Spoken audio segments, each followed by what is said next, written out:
Screen time before bed could be disrupting your sleep and your hormones.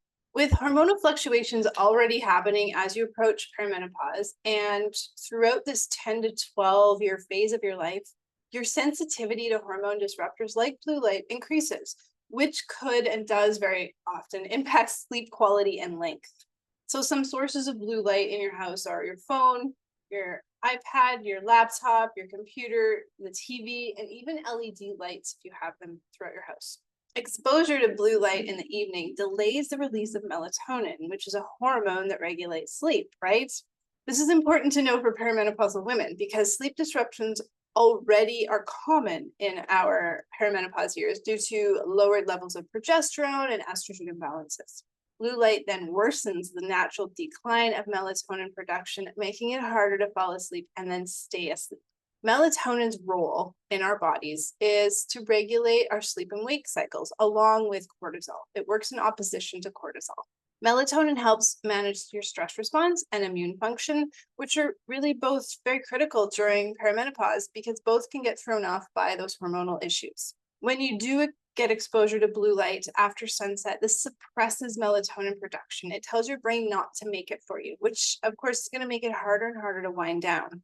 Now, do you supplement melatonin or not? So, supplements of melatonin can help re-regulate your sleep cycle in short-term disruptions. So, like traveling to Europe from North America. It can be effective for people struggling to fall asleep due to blue light exposure. However, taking melatonin supplements has its cons too. It's not a long-term fix. It should never be taken beyond 2 weeks because it leads to dependency, which means your brain stops knowing or bothering to produce it.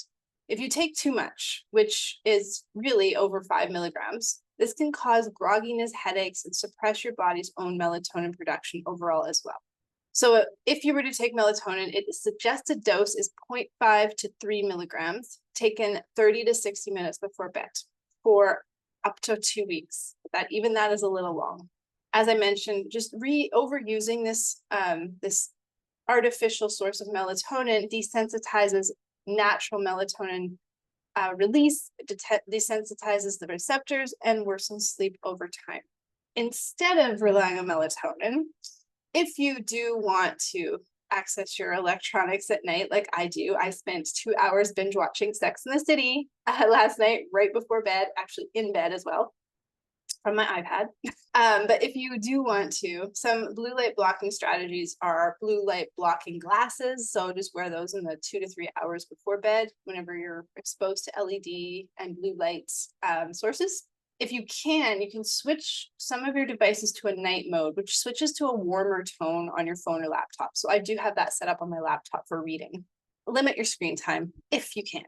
Reduce device use at least 1 to 2 hours before bed. If you like to read like me and have access to physical books, choose a physical book over a Kindle version or an iPad version. Write letters, color, listen to music. There's lots of things that we can do instead of watching TV or being on our phone. Now, if you do want to watch TV, you can also keep the screens dimmed, like I mentioned. You can use red or amber lighting in your house, as these are less disruptive to your melatonin production. Calming exercises are always great too. Meditation, just stretching, doing something that's relaxing. This is really helpful if you do struggle with sleep too, or winding down especially.